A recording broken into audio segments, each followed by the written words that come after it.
Okay,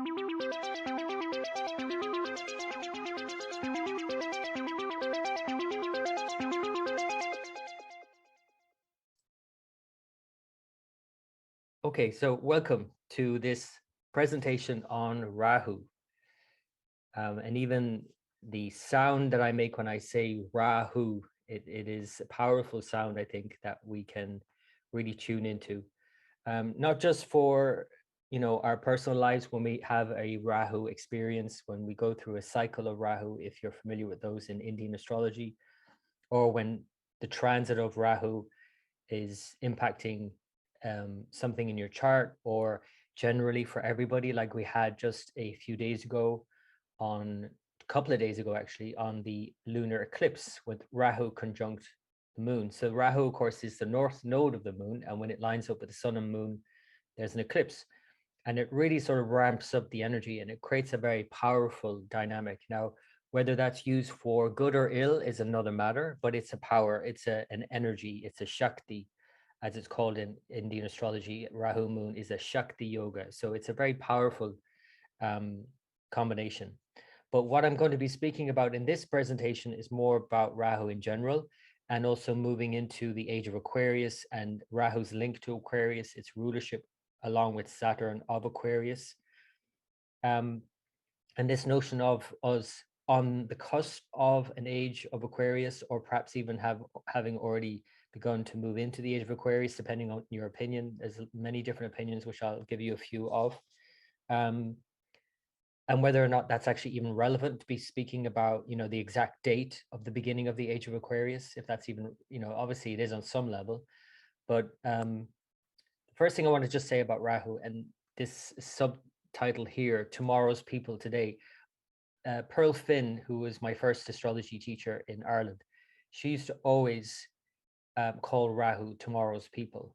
And, that's my understanding of Rahu. And it is all about the future. It is all about innovation and progress. And it's, again, all about Aquarius, which is the sign it rules. So I thought Tomorrow's People Today is a good sort of subtitle for this. Again, considering the debate about, are we in the Age of Aquarius? Are we moving into the Age of Aquarius? Or is it many hundreds of years off, like at least a few hundred years, according to some? So at the same time, we cannot really ignore the fact that when we look around our world, that Aquarius is everywhere. And I'm going to show you in this presentation how that is. So let me go forward. First thing I want to say about this is that Aquarius and Rahu are all about individuality, and not just about community, which it's that too. It's all about society and humanity. It's about invention and innovation. And those with the sign prominent really push boundaries. So again, they're tomorrow's people. And sometimes are buttons too, because Rahu, of course, is a shadow. So it represents our shadow self. One example I gave here is hallucinogens that treat mental illnesses, because Aquarius is a fixed sign, but it's an air sign. So air is all about thinking. And fixed air is quite an interesting dynamic, because how do you fix air? Well, one way, of course, is that we get fixed in our thoughts and get stuck in our thoughts, in our thinking. So that is more reflective of Saturn. But then Rahu comes in and kind of helps us to break free in many ways, even though Rahu can also show a break, even like psychologically, like a psychotic break. But it can also help us break free. So this notion of Rahu being there to increase such breaks, if you will, or breaking free out of being stuck. And psilocybin is the perfect example of Rahu, because Rahu literally is said to rule mushrooms. So, this is a treatment that's been used in recent years in a therapeutic setting anyway, where psilocybin is administered. And that's a perfect example of this. Again, I guess the dichotomy in the sign Aquarius and between Saturn and Rahu, in a way, being kind of each other's alter egos. There's the structure of Saturn and the rigidity of Saturn in many ways, but this is breaking free and breaking boundaries and breaking borders with Rahu. Another thing about individuality as well to mention, and I'll mention more about these things later on as well, and mushrooms as well will come up later on.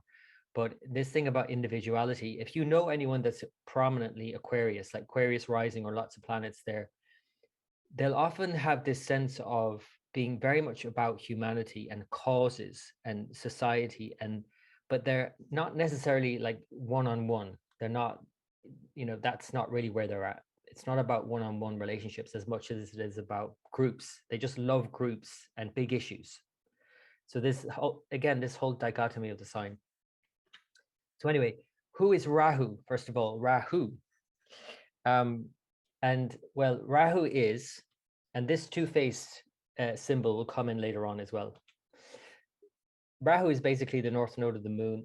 Ketu is the south node of the moon. They're two halves of a whole. And in this mythological story, Swarbanu, who is the demon who came between the sun and moon, you can see here the sun here on the left and the moon here on the right.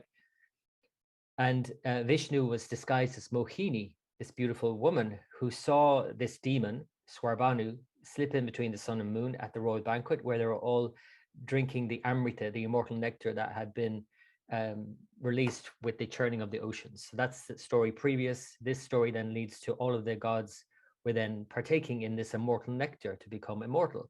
So Swarbanu disguised himself to get into the party to drink of the Amrita. And that alone will tell you enough about Rahu. Is the imposter. Rahu is the imposter. It's the imposter syndrome that we have. It's this shapeshifter within us. This ability to kind of change, and and fakeness is another part of Rahu as well. Being fake. And being fake isn't always a bad thing. It can be, of course. And we're going to go into that later on as well.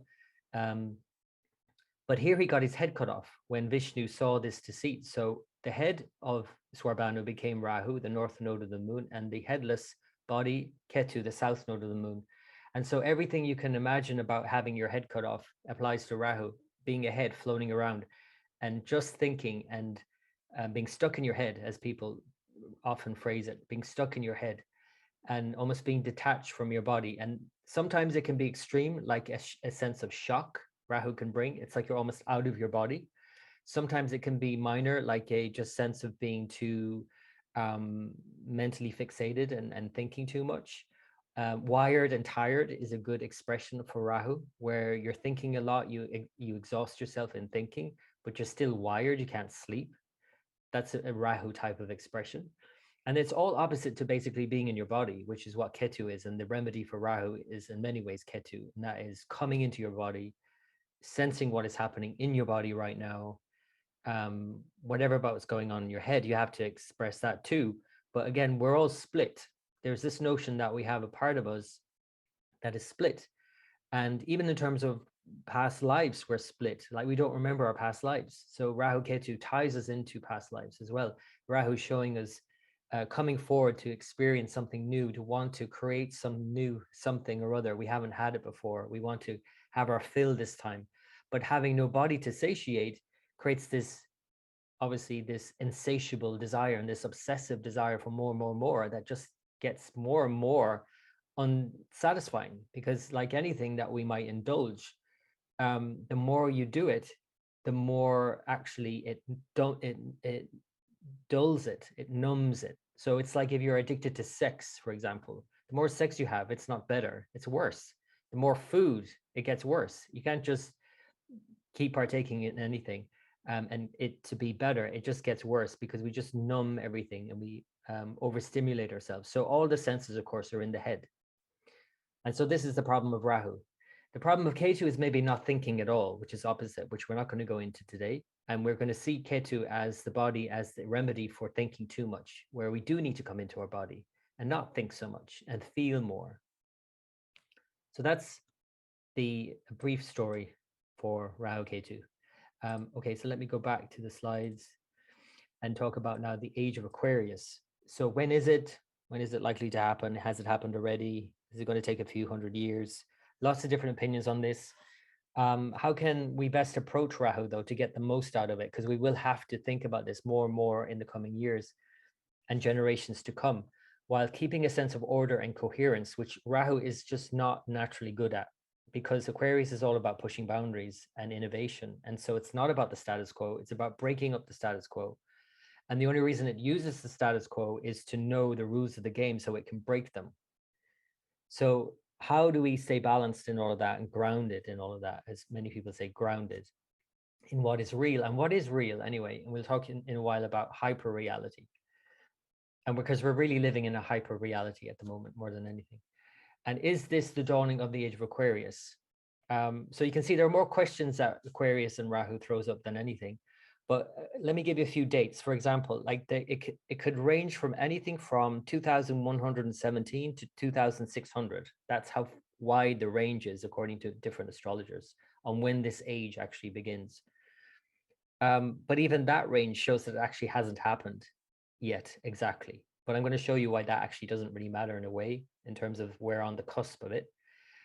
Like, for example, using the Fagan-Bradley I-Namsha, which is the subtraction from the tropical zodiac to calculate the sidereal, you have a calculation of 2,376. So the year 2,376 is one suggested date for the beginning of the age of Aquarius. But anything again from 2,117 to 2,600. Lahiri then places at 2,438. So these are all just dates thrown out there. You know, we don't know exactly. It's all based on the great year. And so we have this procession of the equinoxes. You might have heard of this term, and that every 25,772 years to be precise, it goes through the whole zodiac. And so then, therefore, every 2,147 and a half years, or rounded up to 2,150 years, it's in each sign. So basically, you can basically say over 2,000 years ago, it entered the age of Pisces and the Christ era began. And now we're on the cusp of a new Aquarius era, which is not about Christ, which is not about the symbol of the fishes and all of that, which is where Pisces is. It's all about Aquarius, the water bearer, and what that means. And we can talk about what that means, but let's go forward. I just want to show you the kind of the blurriness and kind of uncertainty and the unclear boundaries that are represented by these two signs. Now, by all signs in a way, but I think especially these two signs, Pisces and Aquarius, because you can see here Pisces is going up here and it's off the screen here, but Pegasus is north here of the ecliptic, and it bridges Pisces and Aquarius, which I'll show you now. So here is a really good, might bring it out a bit more. So this is a really good model to use, even though of course it's not real, it's a representation, it's an illustration. But this is by Nick Anthony Fiorenza, who sadly died last year. And his amazing website, lunarplanner.com, that I used to follow and is unfortunately not up anymore, which I feel very sad about, because he spent you know, so much time and energy and so much on that website. But hopefully it will come back up if somebody's in charge of his estate and all of that. I don't know. It's just sad to see that all of that information that was on that website is no longer there. But anyway, this is his image for the three zodiacs. So we have in the middle, or in the center, sorry, the tropical zodiac. So you can see here that it's fixed on the solstice and the equinoxes. And then we have the sidereal, which is more in alignment with the actual constellations, which is the most outer rim. And you can see the most outer rim has different sizes for the different constellations. And it's not really how we use astrology, because it's how we might observe the signs. But then you could get into whole sorts of debates about, well, actually, where do you see that figure end and this new figure begin? As I'll show you now with Pisces and Aquarius. I mean, it's a bit arbitrary, really. So what we do, of course, in astrology is divide it like a clock into 12 equal sections for both the sidereal and the tropical. And the only difference, of course, between the two, tropical and sidereal, is where you begin. And that's the main, that's the rub, really. And all of the disagreements about that. But anyway, that's a whole other aside. Here is a picture or a snapshot I took of using the Stellarium software, which is a really great software you can use online, Stellarium. You can download it for free. And I just put in next year's spring equinox, because that's what the ages are based on. It's where the sun is rising, what the sign is rising in at sunrise, obviously, on the spring equinox on March 20th. So I put in March 20th, 2022. This is what's happening. So you can see here that the sun is in Pisces. That's clear. right? But is it also kind of in Aquarius? That's not so clear, because again, Pegasus is the northern constellation that bridges. And when I go into the lunar mansions, this will make more sense. Pegasus is a big part of that. These in India are called Purva and Uttara Bhadrapada, the latter, former and latter auspicious steps. Bhadra is auspicious, Pada is foot or step. So this ties in with Pegasus. So it bridges both Pisces and Aquarius, as you can see quite clearly. And we're in that bridge at the moment, put it that way. But we're not actually in the actual sign Aquarius as yet. We're pretty close, but it's still going to take a while, maybe even a few hundred years. And if I was to like move this Stellarium software forward and just literally go year by year and keep moving it forward, it really takes a long time for the sun to crawl up here to go closer and closer to Aquarius. But that's not the point. The point is, where does this end and where does this begin? Again, we divide the zodiac 12 equal divisions, and so we're going to say that it isn't going to happen just yet. It's going to take a few hundred years, to be precise. But again, the point is that we're in this bridge now. We're in this cusp. We're in this dawning of the age of Aquarius, whatever way you look at it, however you want to split it. So that's the key point to make here. And here's another point, which is actually very astute of this astrologer, Doug Egan. He wrote in his article here, "Is this the age of Aquarius?" Quite a few astrologers searched the horizon for the age of Aquarius as if it were difficult to find. Some, using various calculation methods, have put the ingress as far ahead as 2150, and a lot more put it a lot further ahead, by the way, or later. However, a case may be made here to do a simple weather check. That is, if the weather forecaster on TV is telling you that it is sunny, but you look outside and it is pouring down rain, it's probably more appropriate to go with the rain. Regarding the age of Aquarius, perhaps we are already in it. And that's what I would argue as well, in a sense, because look around you. I mean, if you think we're in the age of Pisces, like, hello, where's that gone? That's not the theme of this time. And we can talk at length about the fall of the church and all of that, and it's how less and less and less relevant the church is, and the increase in technology, and that just simply put those two things out there, and that's enough to really tell you we're in the age of Aquarius or on the cusp of the age. But there's so much more, which I'll go through.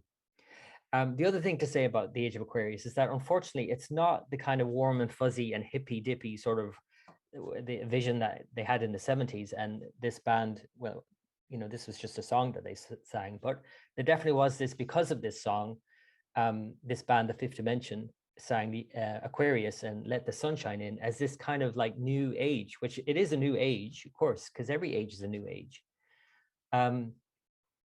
But it's got a lot more complexities about it, which I'll go in through as well, than just being about peace and love, because it's absolutely not just about peace and love.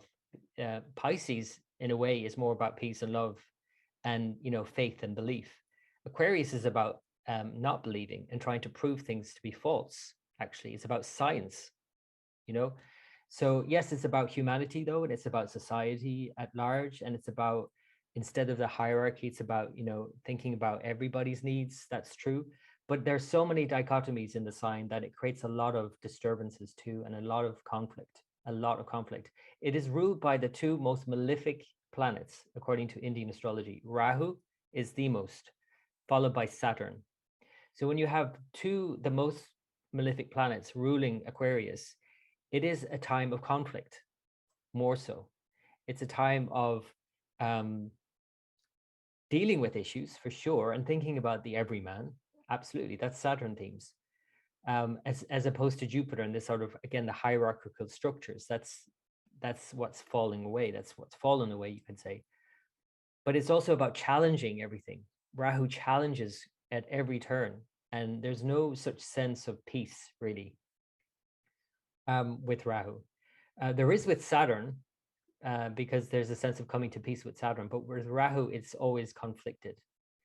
And as Kishori always points out in the podcast that I have recorded with Kishori, who's written this song of Rahu, an epic poem about Rahu, she talks about how Rahu is always all or nothing. It's always either easy or impossible. There's just no in between with Rahu. So it creates these kind of huge challenges in society in terms of shifting things and changing things and creating a utopia, because one person's utopia is another person's dystopia. And this is the whole dichotomy of Aquarius. So I would highly encourage you to watch this video, because it's a 2-hour long one. So I'm not going to show any of it now, of course. And it's by Randall Carlson. And this is quoting Randall. He says, the evidence now supports the conclusion that the delivery of cosmic material are non-random, that they, the ages, that is, are on some kind of cosmic timetable. And he goes through this. And actually, if you don't want to watch the whole video, what you could do is skip all the way to the end, to 1:58. Right to the end. It's 2 hours long. Go right to 1 hour 58 minutes, because in here then he actually shows you a graph or an illustration here that's really helpful in understanding the ages. So here he has put in all of the ages, the fixed signs in particular he's highlighting here. So you can see here Scorpio, Leo going back, obviously the ages go backwards, Process, Taurus here, and then Aquarius. And he has highlighted these major cataclysmic shifts on the planet at those times. So if you look at, like, historically, if you look at here, the Greenland Blitz, Henrik events, the onset of late Wisconsin Ice Age, it's always like this massive change when it goes through into this fixed signs in the ages. So if you were thinking that this age of Aquarius is this kind of peace, love, and everything's okay kind of era, then unfortunately, I'm sorry to say to you that that's not what history has displayed. It's usually displayed in huge, massive upheavals on the planet, even climactically. So what we're seeing now is that too. And he goes through this in a lot more depth, of course, in 2 hours, and describes how civilizations have been destroyed and then built on those previous. And that has happened over and over again in these ages. And that it's usually kind of a cataclysmic event, either a meteor or like a massive spike in temperature or drop in temperature. These kind of massive kind of fluctuations that occur. So anyway, that's, I know, a bit depressing. But again, that's another reason why to kind of think that maybe it's okay that the age of Aquarius is a few hundred years off. Let me put it that way. For you now, personally, maybe. So, oh, sorry, let me go back. So some other themes about Aquarius. Equality and inequality, of course, are major themes, because it's all about society and society's needs and the everyman, as opposed to the opposite sign, Leo, which is all about the people in power. Order and disorder is a big theme of Aquarius because of Saturn and Rahu. Freedom and restriction, big theme. Personal and collective. And that's, again, it's the dichotomy of the sign Aquarius. It's always this and that, you know. It's always this personal and collective, individuality and community, unity and division. Again, the Saturn is the everyman, but Rahu is the division, the divisiveness of Rahu. Science and atheism, but I could easily have written science and religion, because atheism is almost like a stealth religion, as many call it. So it's like this belief in not believing in God, you know. Science is more about really proving things, or proving them to be untrue, or attempting to. Transgender and non-binary genders is a big theme of Aquarius. And actually, I was at an art gallery a couple of days ago. There's an art exhibition here where I live in Galway, Tulka, it's called. And they had, the theme was, there was certain themes going on, but one theme was non-binary genders. And what is this Urania? Now, I'm just going to highlight this. It's very interesting. Urania was a privately circulated feminist gender studies journal published between 1916 and 1940. This was their opening statement in every journal. It was a very private journal, so because of the topic, of course, and that year, in that time. There are no men or women in Urania. Its intention was to challenge gender stereotypes and advance the abolishment of gender. So why would Rahu and Aquarius be about non-binary? Again, Rahu knows no boundaries, so it's very unclear in terms of that. But Saturn actually rules, or Saturn is seen as, in Indian astrology, a neuter planet is the term that's used, neuter. So when Saturn, along with Mercury, when these two planets have a big say in the person's sexuality, for example, there's homosexuality or bisexuality, for example. But in terms of gender, it generally means a kind of non-binary gender, Saturn. It has no sex, Saturn. And so when you add Saturn to Rahu, that further exaggerates that, and further you see that theme, and you're going to see that theme more and more and more and more in the coming years. And Uranus in Western astrology is given a huge prominence and in terms of homosexuality. They always refer to Uranus for homosexuality. And of course, in Indian astrology, traditionally, we don't look at the outer planets. So it's actually Rahu that's replaced, because Uranus in modern astrology rules Aquarius, whereas Rahu in traditional Indian astrology rules Aquarius. So there's so many similarities between the two. And one of those is transgender and non-binary. There was another point. That was the other point about autism. So autism spectrum is another key thing. And I went to I listened to a talk by an astrologer. I had the note here, Susan Leonotti, at the conference at the Astrological Association conference a few weeks ago. And her talk was the Astrology of Autism. And she did some studies. And so autism appears in astrology to be tied a lot in with, she claims, squares and fixed signs, especially fixed sign squares. She does bring in Uranus quite a lot in her talk. So that's there. And again, she won't be mentioning Rahu necessarily because she's a Western astrologer. But we can easily see, again, the correlation between Uranus ruling Aquarius and Rahu traditionally ruling Aquarius. And what is Aquarius? It's a fixed sign. And it's ruled by Saturn, a neutral planet, a no-sex planet.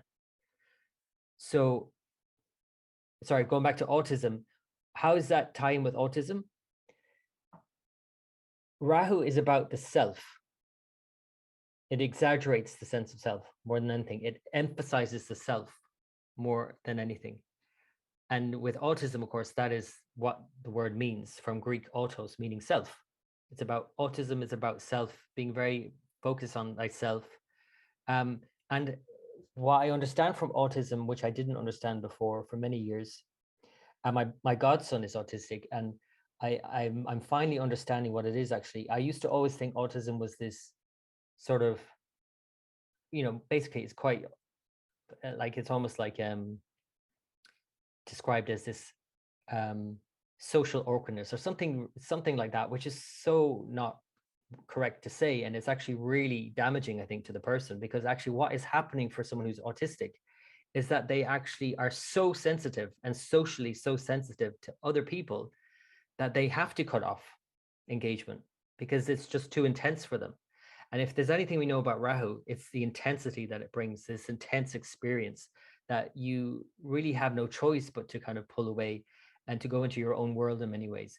And I'll talk about that in a minute when we talk about going into different worlds and our inner worlds and all of that, because that's a big theme of Aquarius.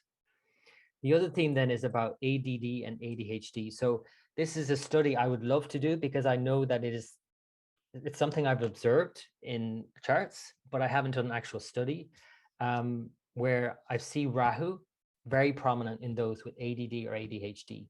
Either Rahu moon combination, Rahu ascendant, Aquarius, something going on with Rahu, where it's this almost like hyper focus leading to not being able to focus at all. Rahu, again, doesn't know any in between. It's all or nothing. It's either easy or impossible. And so someone with ADHD or ADD, they, you'll know them if you know anyone with that, or if you have that to some extent. We all have it to some extent in some ways. If you really focus really intently on something, you just cannot focus then for after a while. So we have like a limited threshold. So this is another Rahu theme, basically. So those are just a few of the themes. Another one I picked out is hyperreality. And what is that? So this is from Stanford Encyclopedia of Philosophy. So this is in reference to a French philosopher, Jean Baudrillard. He died in 2007. He coined the term hyperreality, but lots of people talk about it these days. People live in the hyper-reality of simulations in which images, spectacles, and the play of signs replace the concepts of production and class conflict as the key constituents of contemporary societies. That sounds like a mouthful. It simply means that when we look at the TV screens, when we watch anything, it's a representation, it's an image, it's a spectacle, it's a play of symbols that we're living through, not the actual thing. Or another example I was given is when you buy into something, like buy clothes, you don't know the whole story behind that, like all the production that went into making that piece of clothing and all the conflict actually that went into it. You know, you're just buying the image. So what we seem to be living in, according to these philosophers anyway, is this hyper reality. And another term that's used is hypernormalization, or this is actually the name of a documentary that was released in 2016, a BBC documentary by British filmmaker Adam Curtis. I would highly recommend you to watch it. It's an amazing watch. It was also shown here in Galway as part of an arts festival a few years ago. It argues that governments, financiers, and technological utopians have, since the 1970s, given up the complex real world. They've given up the complex real world and built a simpler fake world run by corporations and kept stable by politicians. So the idea is that we're living in this hyper-reality, hyper-normalization world where we're living through this, what we're presented on screens all the time. And it's usually a screen. And it's, or like if you have an Instagram account and you're displaying your life in such a way, that's hyper reality. It's not really you, but it's what you want to present to people. That's a kind of hyper reality as well. So this young girl, looks like a nice young girl, is hyper reality. She's not real. This is computer generated. It's not a real person. So this is an example of hyper reality. This is another example of hyperreality, deep fakes that are becoming more and more prominent and will become, I'm sure, more and more prominent. Where you literally, I mean, if you've seen the best of them, you just cannot tell if it's the real person or not. And of course, that leads to this world that we're going to be living in the future, in the Age of Aquarius. And we are beginning already, and we've seen it very recently develop more and more in even just recent weeks. Is AI, AR, and VR. So obviously artificial intelligence, augmented reality, and virtual reality. So it's this kind of glimpse that we're having into a different hyper reality. Basically, when you put on a headset, you're in a hyper reality. So this is my argument. This you can quote me on this. I didn't read this anywhere. I didn't come across it anywhere. I think it's relevant in the Age of Aquarius. God is not dead, as Nietzsche might say otherwise. God is not dead. God is the new tech. God is the new tech. It is everywhere. It's like you're putting it on. It's everywhere. You're wearing it. It's everywhere you go. So it's God. God has become a technology. Whereas in Pisces, it was a Christ figure. In Aquarius, it's a tech figure. It's a maybe avatar. And of course, recently we saw the metaverse, the release of, or the ambitions of Facebook, and now changing its name to Meta. And this metaverse that it's creating. It didn't coin the term metaverse, but it's using the term metaverse, where we're basically all going to be conversing and meeting and shopping and living online. I mean, we already are, but it's just going to become more so. And actually, I recently have been putting on a headset more because my partner is doing this art project with a VR set. And it's like, it's a whole other world. If you go in there, it's like you literally go into this world, walk up to some people and they're talking to you and you're engaging with them. It's like you're in another world and you haven't left your room. It's quite interesting, you can put it that way. So just a few other points before I wrap it up. There's obviously more likely to be more and more advancements in technology, and it's going to really spike, I imagine. It's going to go really, like the graph is going to go way up really quickly as we continue. And that maybe is a phrase to use, continue into the Age of Aquarius. So technology connects and disconnects us from one another and ourselves. This is the key point. Rahu and Saturn and Aquarius, that is the whole theme of Rahu, Saturn, and Aquarius, is that on the one hand, it's about wanting to connect, but on the other hand, it's also about disconnecting. And if we talk about autism as a perfect example of that, that's Rahu, Saturn, Aquarius. If we talk about technology and the internet and how that has connected us on the one hand and yet disconnected us on the other hand, as the saying, I think there's a saying about the internet, it like brings those that are far closer and those that are closer far. So it's this sense of, again, connect, disconnect, these, all of these, alternating themes of Aquarius. This is an image from the article that I've written for the magazine in 2022, the Timeline Astrology magazine, and I'm calling it Rahu and the Age of Narcissists. So I'm going to go into that now as well. So when we get to the really dark corners of Rahu, when it gets really dark, this is how dark it can get. And what is this termed in psychology, the dark triad. So the first part of the triad is narcissism itself. And you can literally replace the word narcissism with Rahu here, and it would characterize Rahu very, very nicely. Rahu is characterized by grandiosity, pride, egotism, and a lack of empathy. You could also replace Machiavellianism with Rahu, which is characterized by manipulation and exploitation of others, and absence of morality, unemotional callousness, and higher level of self-interest. That's Rahu all over. Again, in its more extreme expression. And psychopathy then, Rahu is characterized by continuous antisocial behavior, impulsivity, selfishness, callous and emotional traits, and remorselessness. This is when Rahu is really extreme and on the negative side. On the more positive side, it's innovation, it's ingenuity, it's advancement for all peoples, all of society, doing it for everybody else, in other words. When it's on the other extreme, on the other side, it's about doing it for myself and nobody else, to the point where I actually don't care. I could kill somebody and not care. I could rape somebody and not care. That's the most extreme Rahu on the other dark side. On the other side, the higher vibration Rahu is helping everybody. And it's both.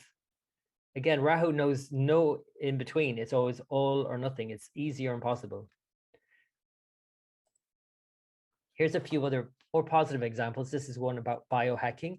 And this is like the chief biohacker, Dave Asprey. So he is, I'll show you his chart now, a very Rahu type person. So biohacker just means somebody who uses science and technology to make their body function better and more efficiently. Now, if that's not Aquarius, I don't know what is. So this is him here. This is his chart. Now, he doesn't have a time of birth. There's no time of birth. I've tried to contact some people. I can't find it. If anybody listening to this, watching this back, knows how we could find that, that'd be great. But without a time of birth, we don't know his rising sign. But we do know his moon sign. This is the moon sign, which is with Rahu. He's got moon Rahu combination. And this is this Shakti yoga I mentioned earlier, that it's this kind of really energetic, he's a very energetic person. He really challenges things as well, though. He pushes things along to such a degree, but he challenges himself mostly, and he experiments on himself a lot. And so you might say that this is maybe the more positive expression of Rahu and the biohacker, Dave Asprey, where he's pushing things along. He's making his own body and mind work more efficiently and so on with Rahu and technology in particular. Now, here's another darker theme, spiritual narcissism. And narcissism in general, you could say, even if it's that you wouldn't classify it like as an actual narcissist, that someone is being narcissistic in general, you could say, self-centered or just thinking about themselves, that's very Rahu as well. And here's one example I've given here, and not to say that he's a spiritual narcissist, but it's Deepak Chopra. He has Aquarius rising, and he might have some of the more positive traits of spiritualism, but he also does seem to display some of the Rahu traits, a typical Aquarius. He is basically a very progressive person in his spirituality. He's always pushing it along. But, they can see that Rahu there, that theme of Rahu is strongly in his chart. So anyway, here are the signs that are then contained, the lunar mansions, I should say, contained within Aquarius. Now, this one bridges, I mentioned it, it's this constellation of Pegasus. And so this one bridges Aquarius and Pisces. It goes from 20 degrees Aquarius to 3 degrees, 20 minutes Pisces. So this is what we're coming into in a way, the age that we're coming into in a sense. And this is a fierce sign. It's like it's conflicted. It's ruled by a form of Rudra or Shiva called a Rudra, which is a fierce form of Shiva. And it's not like the easiest You know, it's fierce. It literally has the quality of fierceness about it. But it's also visionary. It's like a kind of lightning strike, a lightning bolt that kind of brings clarity, but lightning also brings destruction. And it has that kind of quality about it. The reason for the two faces is that has this kind of dichotomy again that we can see in Aquarius, where it's looking to the afterlife and this life, and it wants to really focus on this life and all of the treasures and material things that this life has to offer and the best of this life, but also is not satisfied with that and wants to look beyond at the afterlife. So it has this kind of two-faced nature about it as well. It's the kind of big themes of life and death, and you know, and this and that. It's always this, again, this dichotomy of Aquarius. The next one then contained completely in Aquarius is from 6 degrees 40 to 20 degrees Aquarius. So it makes up all of Aquarius, most of Aquarius, is this one I call the eccentric one, which is the Shatabishak or Shatabishaj, some people pronounce it. It's 100 healers. And this is where the constellation, there's not really any clear stars, bright stars in this constellation. There's like a many like vague stars. So it's this kind of 100 stars, if you will, as well. So the symbol is an empty circle. And this is another, again, theme of Aquarius, where all things are contained in the circle. All seeming contradictions and paradoxes and this and that and all of the kind of opposite ends and all of that get thrown into the mix, and it's all true. This is true and that can be true, you know, and this is part of Aquarius. It's like that this can be true and that can be true, and we have to make peace with that as well, that there are these seeming paradoxes that we have to juggle. And then finally, then this actually bridges more so back into the previous sign, Capricorn, which won't happen for many thousand, like a couple more thousand years, is from 2320 Capricorn to 640 Aquarius. So it's the beginning, the very beginning of Aquarius. It's split evenly between these two signs. And it's called Danishta. This is actually where Saturn will enter in the new year, 2022. And it's all about manifestation. It's all about making something happen. It's like, these are the tools I need to make this happen. And so I know what I want now, and I'm going to go for it. I'm going to make it happen. And all of the elements involved. And so it's ruled by the Vasus, which are all of the elemental demigods. And so the earth, the sky, space, you know, water, air, all of there's 8 of them, 8 Vasus. The sun, moon, stars. You know, when someone says, I want to give you the sun, moon, and stars, it's very much tied into this sign, Danishta. And I call it the abundant one. So it's about manifesting something, making something happen, and breaking through glass ceilings and all of this. So this is part of Aquarius at the beginning, which is very much about breaking through in many ways and making something happen. So these are the 3 signs, but the first one, going back to this, is where we're heading. We're not in it yet necessarily. We're in the latter Bhadrapada, which is a bit more fixed and stable, but we're heading into this fierce one for many years, which is a lot more, again, fierce, which means kind of conflict. You know, it's about getting to the truth as well. And that's another image, by the way, of two-faced, where this is true, that's not true. That's the other side of this image of two-faced. So anyway, one other point, or a couple more points before I get to a couple of remedies that you could bring into your life for Rahu and Aquarius, is this notion of Badaka. Badaka basically means block. And it's seen from the ascendant as a block to the intelligence, which is what the ascendant represents. So Aquarius is the natural Badaka sign or blocker of the zodiac, as the 11th sign. And the 11th sign is very much to do with listening. And the issue with Badaka and being blocked is not being able to listen, not being able to hear what someone else is saying or what is happening, not even externally listening all the time, but internally listening as well. This is the issue here with Aquarius as well. It's not listening. And that is what Rahu can show, this block. And so let's get into remedies, because we need to be able to unblock the blocker that is Rahu. And one of them, like I said, is mushrooms.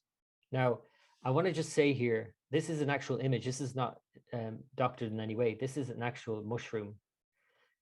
Mushrooms are ruled by Rahu, because think about it this way as well. You can eat mushrooms that are nutritious.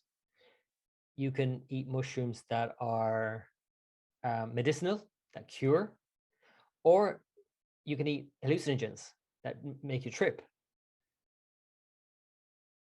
Or you can eat mushrooms that kill you, and Rahu can do all of those things.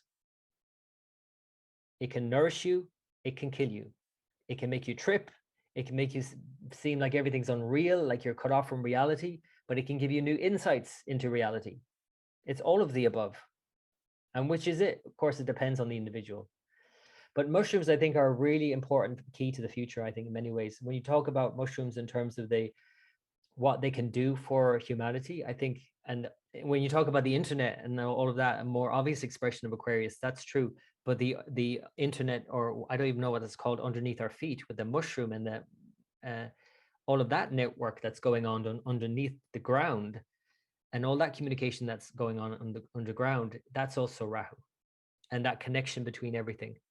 And I think mushrooms will be a big part of what heals this planet in many ways.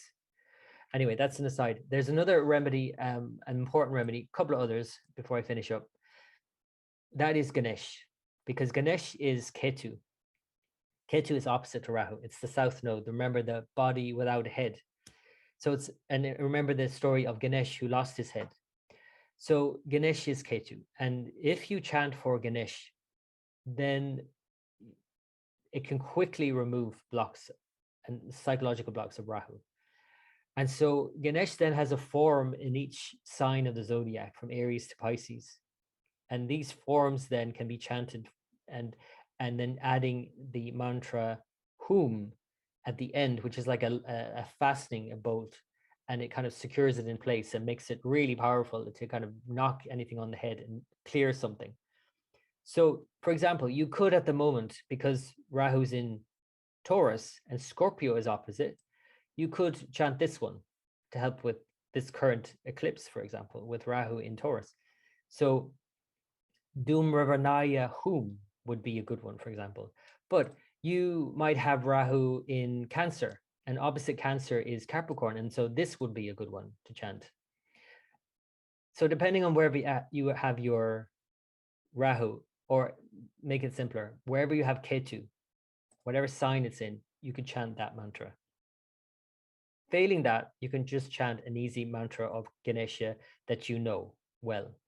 A simple one is Om Ganganapatiye Nama. Any kind of very short, simple mantra, if you wish. So that's Ganesh. It's a really good remedy for coming back, clearing the blocks of Rahu, and bringing you back into the body. And then finally, the last, probably not the least though, the most important in many ways for Rahu is the goddess Durga. Durga is probably the most important thing in terms of remedial measures for Rahu, because it quickly remedies Rahu. And if you find a mantra for Durga that you feel drawn to, it's best.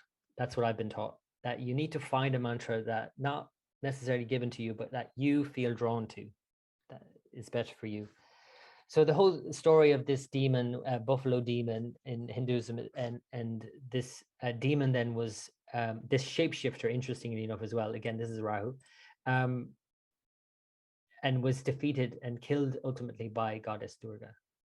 So in a way, it's, and you can see her here on top of this tiger. Sometimes she's seen on top of a lion, but Rahu also is depicted on top of a tiger.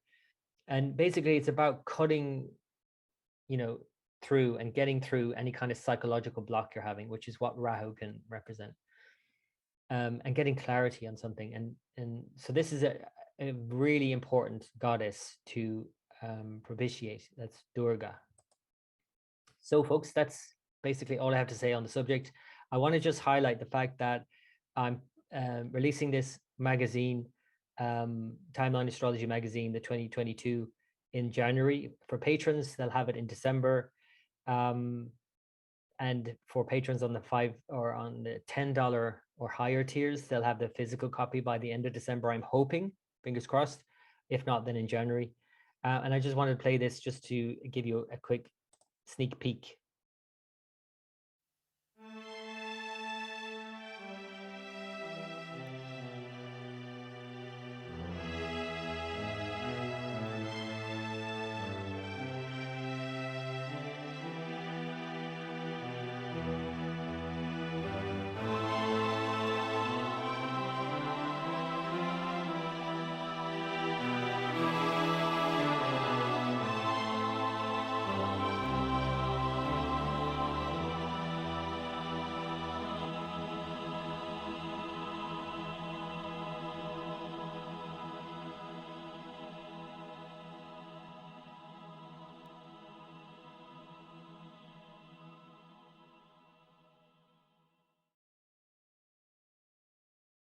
So I thought I would do a sort of addendum to the presentation because I had some really great questions that some patrons brought up who attended the live talk. And, with Rahu, there are more questions than anything that it brings up, and maybe not so many answers, but these are questions worth asking. And some of these are, how do we address our shadow nature? Because let's not forget, Rahu is a shadow at the end of the day. It's an eclipse. It literally overshadows the sun or moon when there's an eclipse. So it's worth being open to and being willing to look at our shadow nature, being curious enough to look at our shadow self, because especially as we lead into the age of Aquarius and in generations to come, if we're not really working with our shadow in a more positive way, and again, being open and curious, and as Kishori talks about the illuminating dark lord, to actually allow the shadow to illuminate us. And that might sound like a contradiction, but it's not when you actually look at it. And it's just about looking at what is in our shadow, what have we as part of ourselves neglected, and then usually project onto others. So that's when we get triggered. So it's just about being open to our own shadow nature and just to be more whole, to be aware of our dark corners in our psyche. So that's one thing to think about. How do we better live as individuals in a global community? This is a big question because this is one of the major dichotomies of the sign Aquarius and the age of Aquarius, is that it's all about individuality, but it's also about society and even a global community. So how do we all live together with all our individual needs and at the same time live in a community? So of course, one person's utopia is another person's dystopia. So we have to be really mindful of how do we cater for everyone, how do we deal with primitive brains and survival instincts that are triggered in modern times? Now, this is, of course, a problem that we all have, and that we have basically a primitive brain walking around in a modern world, dealing with modern problems. And usually that is, it's kind of inappropriate, our reaction.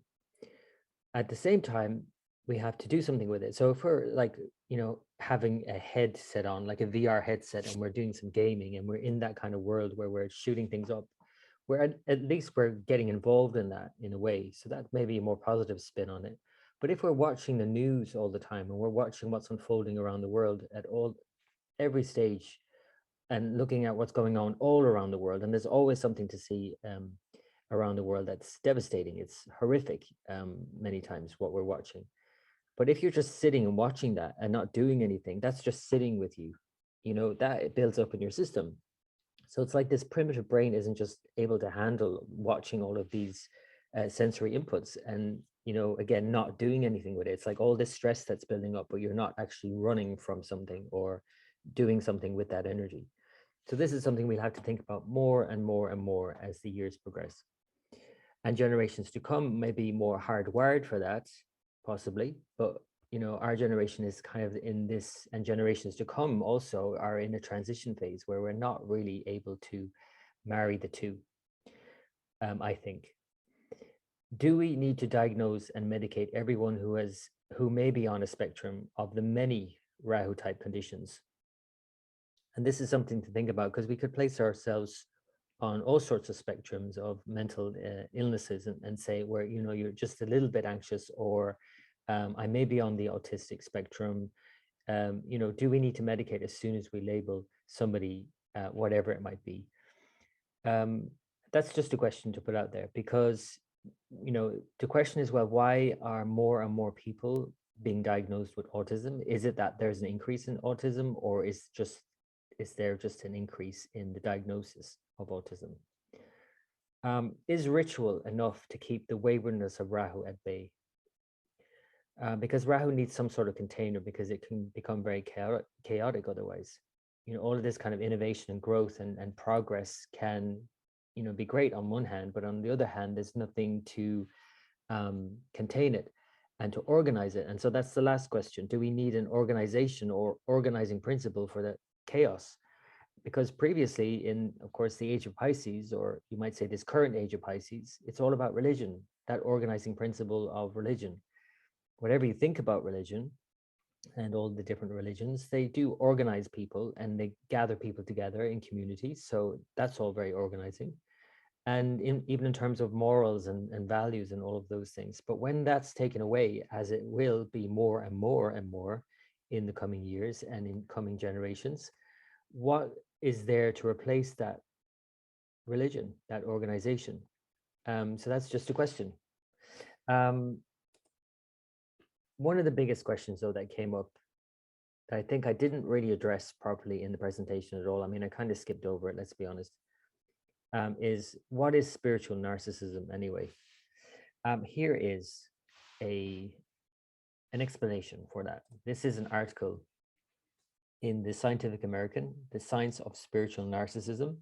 Self-enhancement through spiritual practices can fool some of us into thinking we're evolving and growing when all we're growing is our ego. And now the most obvious example of this is, of course, this sort of Instagrammable moment, you know, like this lady here on her yoga mat, portraying an image. And this could go back again to this notion of hyperreality. Also, we're living in this hyper-real world or a hyper-normalized world, but it's not necessarily real. Also, and the ego again can hijack all of this, which is interesting in terms of going back to Rahu's role as the hijacker, as the shapeshifter. And so you can become the spiritualist or the spiritual person, the enlightened person, but it's really another form of egotism. So this is just something to be really mindful of. This symbol here, the Om, you might be familiar with, is a good way of encapsulating this kind of notion of the three gunas or impulses of Vedic thought. We have tamas, we have rajas, and we have sattva. So tamas is the more dark, inert principle, which relates to Rahu more so, as well as the other node, Ketu and Mars and Saturn. And so these are called, quote unquote, the darker planets, shadowy planets. Literally, Rahu, the north node of the moon, is seen as a shadow planet in Indian astrology.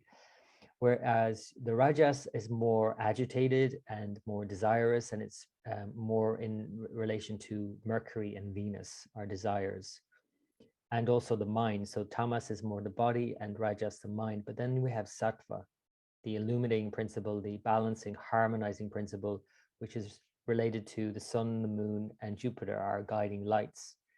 Sun, moon are external lights, more obviously, and Jupiter are inner light, our inner awareness or intuition. So Sattva then is an important principle to balance the other two, which lead to imbalances generally. So, but all of these three represent our experience of being a human being and a manifest world.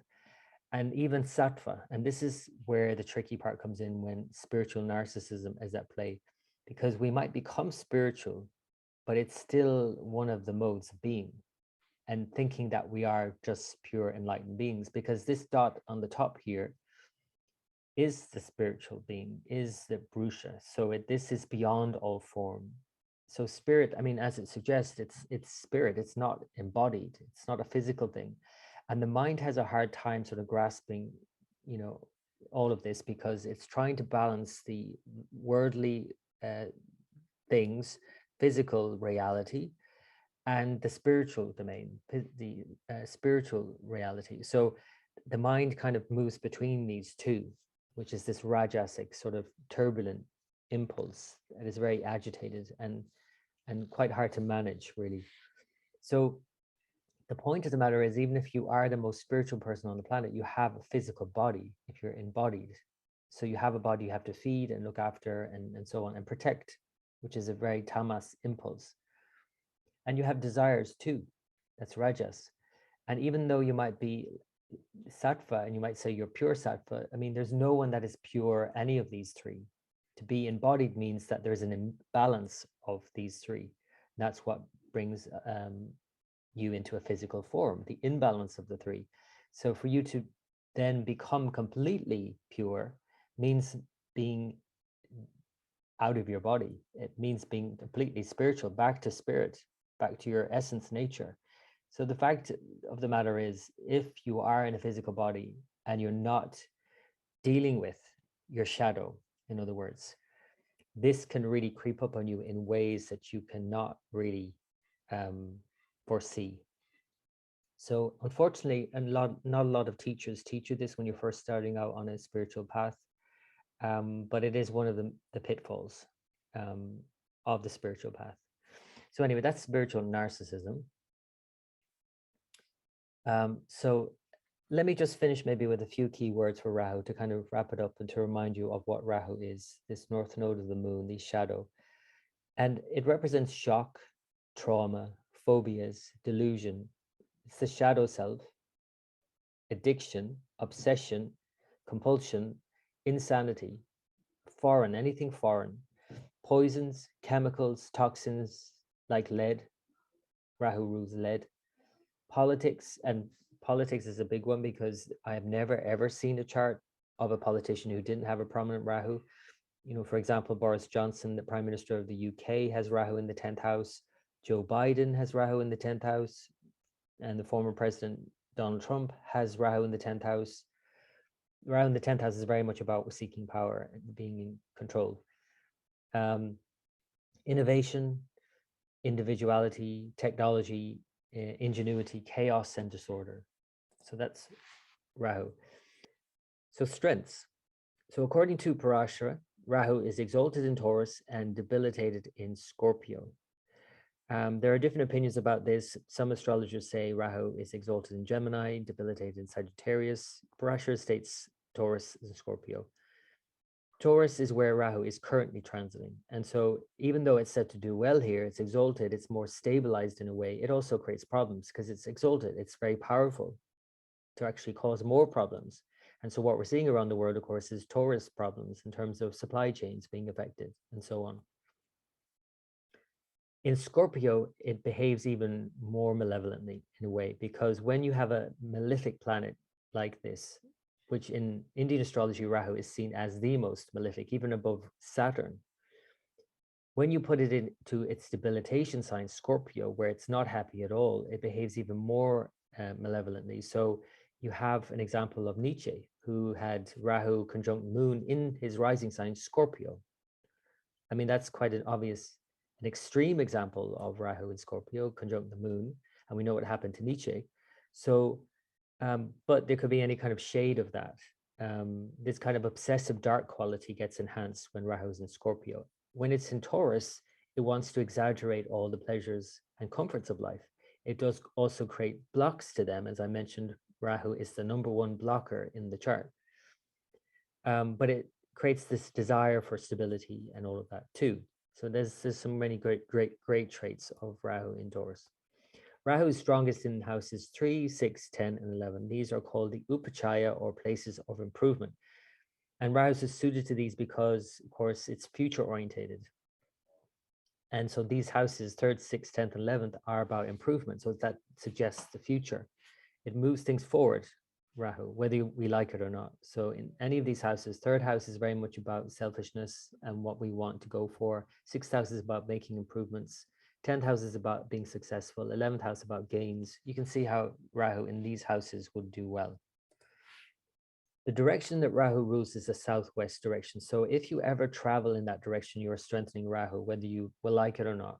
So you're strengthening Rahu when you travel southwest. That's something to think about if you are regularly traveling southwest.